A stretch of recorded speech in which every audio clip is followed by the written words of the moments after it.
छात्रों नमस्कार। गॉस प्रमेय के अनुप्रयोग में अब हम बात करेंगे कि किसी लंबे सीधे तार को अगर आवेशित कर दिया जाए तो उसके निकट किसी बिंदु पर वैद्युत क्षेत्र की तीव्रता कितनी होगी। तो हमने मान लिया कि ये एक सीधा सा तार है जिसको हमने धन Q आवेश से आवेशित किया है, जो इसकी संपूर्ण लंबाई पर एक समान रूप से वितरित हो गया है, फैल गया है।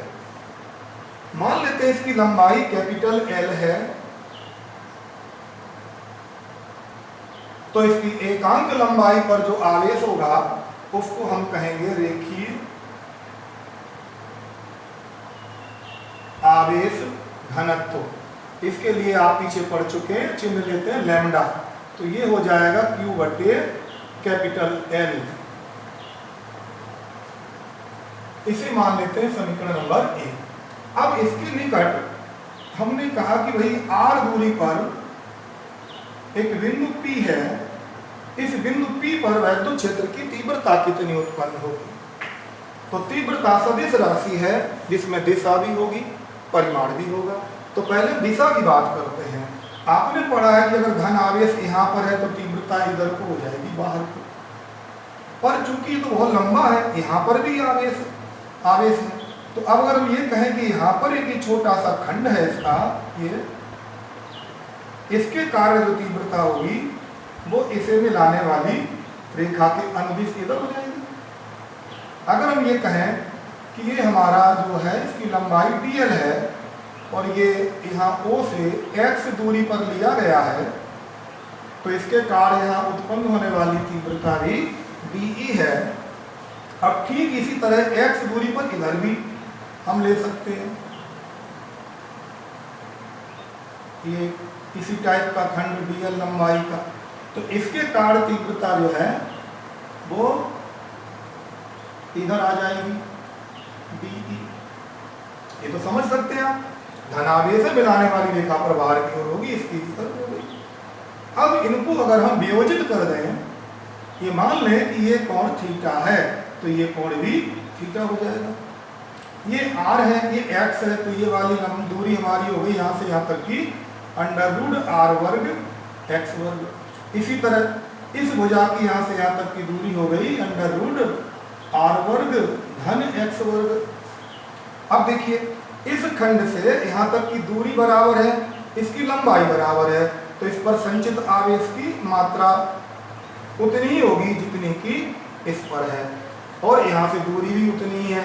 तो जब दूरी बराबर है, आवेश बराबर है, तो यहाँ उत्पन्न होने वाली तीव्रता भी बराबर होगी। क्यों? क्योंकि इनको हमने एक बिंदु रूप में माना है खंडों को, और बिंदु रूप के लिए हम कूलाम का नियम लगा सकते हैं।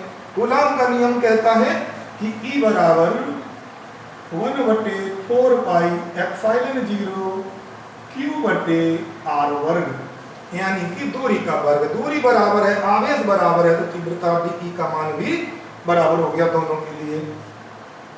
अब हमने ये कहा कि भाई ये कोण थीटा है, तो ये भी थीटा होगा, तो ये भी थीटा होगा, ये भी थीटा होगा। इसको वियोजित कर देते हैं dE को, तो इधर आ गया dE cos थीटा, और इधर हो गया dE sin थीटा। इसको वियोजित कर दें तो इधर हो गया dE cos थीटा, और इधर वियोजित कर दें तो ये हो गया dE sin थीटा। अब आप देखेंगे कि ये dE sin थीटा इस dE sin थीटा का विरोध कर रहा है, तो इनका जोड़ तो 0 हो गया, क्योंकि दिशा विपरीत इनकी मान बराबर है। अब केवल एक घटक बचा, और वो घटक किधर है? इस तार की लंबाई के लंबवत है। अब हमें लगता है कि केवल इन दो खंडों के कारण ऐसा होगा, नहीं, इसके ऊपर अगर कोई खंड है तो इसके इधर ऊपर खंड होगा, वो भी ऐसा ही करेंगे आपस में। इसके नीचे अगर दूसरे खंड लेंगे तो वो भी ऐसा ही करेंगे। अर्थात स्पष्ट हो जाता है कि आवेशित तार के कारण उसके निकट किसी भी बिंदु पर तीव्रता सदैव मिलाने वाली रेखा पर लंबाई के लंबवत दिशा में होती है। स्पष्ट हो गया। लिख सकते हैं हम, आवेशित तार के निकट तीव्रता सदैव लंबाई के लंबवत दिशा में होती है। अब बात आती है कि तीव्रता का मान कितना होगा। इसके लिए हमें गॉस प्रमेय लगाना। तो हम फिर से दूसरे चित्र पर बात करते हैं और मान लेते हैं कि इसका आवेश घनत्व लैम्डा है। इसके निकट यहाँ पर हमने P बिंदु की कल्पना की है जिसकी दूरी r है। यहाँ पर हम तीव्रता E निकालना चाहते हैं जिसकी दिशा E सदैव तार की लंबाई के लंबवत है। ये स्पष्ट हो गया आपको। अब गॉस प्रमेय का प्रयोग करना है तो हमें एक बंद पृष्ठ की कल्पना करनी होगी। बंद पृष्ठ की जब कल्पना करेंगे तो हम एक बेलनाकार बंद पृष्ठ लेते हैं। ऐसा बंद पृष्ठ लेते हैं जिसकी अक्ष पर ये तार रहे। इसका मतलब r दूरी पर इधर भी ये पृष्ठ रहना चाहिए और इनको यूं मिला दें तो ये बन जाते हैं दो वृत्तीय पृष्ठ।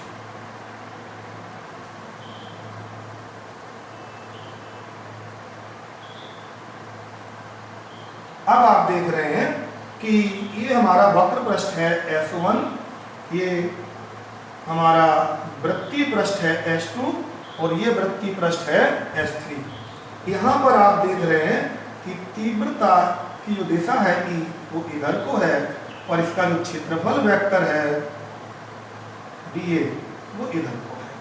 अर्थात इन दोनों के बीच का जो कोण है यहाँ पर थीटा बराबर 90 अंश। इसी तरह यहाँ पर देखेंगे तीव्रता तो ये है और क्षेत्रफल वेक्टर dA इधर को है।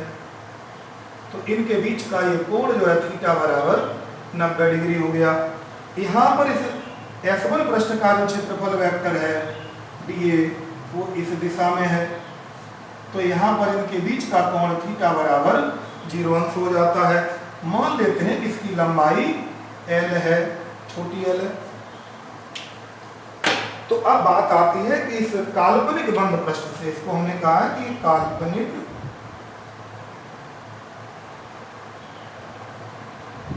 बंद पृष्ठ है जिसको बेलनाकार लिया है। इसको 3 क्षेत्रफलों में बांट दिया है S1, S2, S3 में। तो इससे बद्ध कुल वैद्युत फ्लक्स कितना होगा। तो हमने लिखा काल्पनिक बंद पृष्ठ से बद्ध वैद्युत फ्लक्स फाई बराबर हो गया φ1 धन φ2 धन φ3। और तुमने पढ़ा है कि चूंकि जो फाई होता है वो समाकलन ऑफ E डॉट dA होता है और इसे लिखते हैं हम E dA cos थीटा। तो इसलिए हमने यहाँ पर इनको 3 खंडों में रख दिया। E dA cos थीटा पृष्ठ S1 पर, E dA cos थीटा पृष्ठ S2 पर, E dA cos थीटा पृष्ठ S3 पर। आप देखेंगे S1 पर तो 0 है थीटा का मान,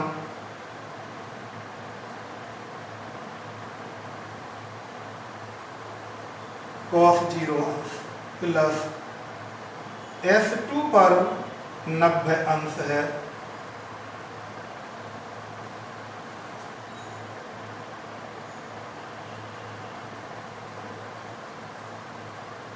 cos 90 का मान 0 होता है इसलिए पूरे 0 हो जाएंगे। cos 0 का मान 1 होता है तो ये रख लेते हैं हम।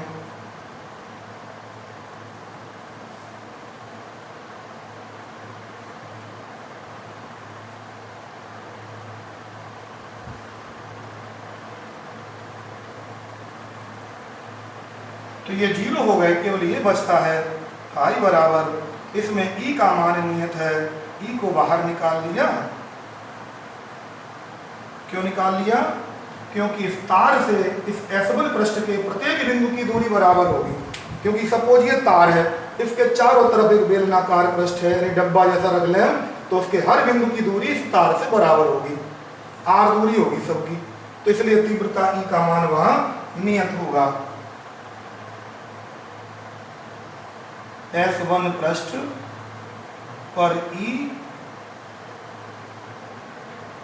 नियत है। अब जो समाकलन डी आया ये आ गया पूरे पृष्ठ वक्र पृष्ठ का।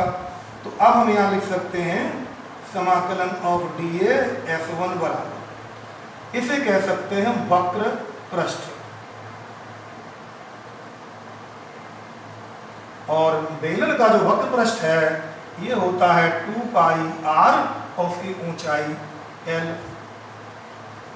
तो इसलिए फाई इक्वल टू हो गया E गुणा 2 पाई r l, समीकरण नंबर 2 मान लेते हैं। यहाँ काल्पनिक पृष्ठ से परिबद्ध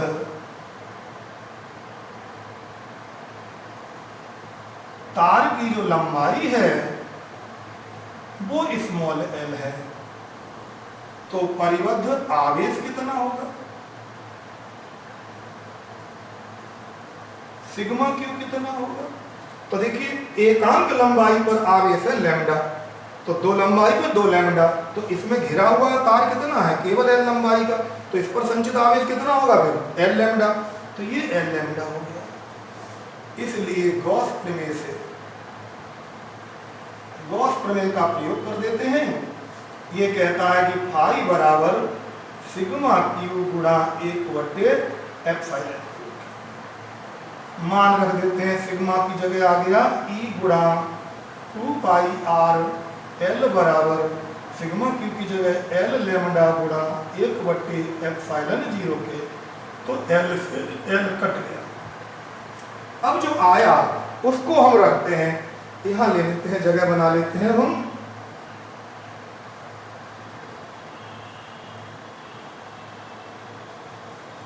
तो आप देख रहे हैं अब यहाँ पर ये आ जाता है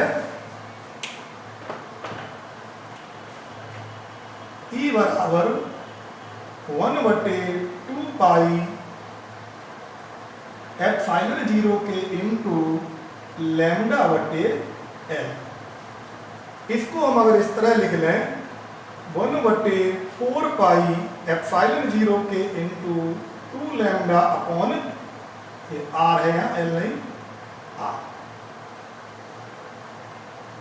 वायु और निर्वात में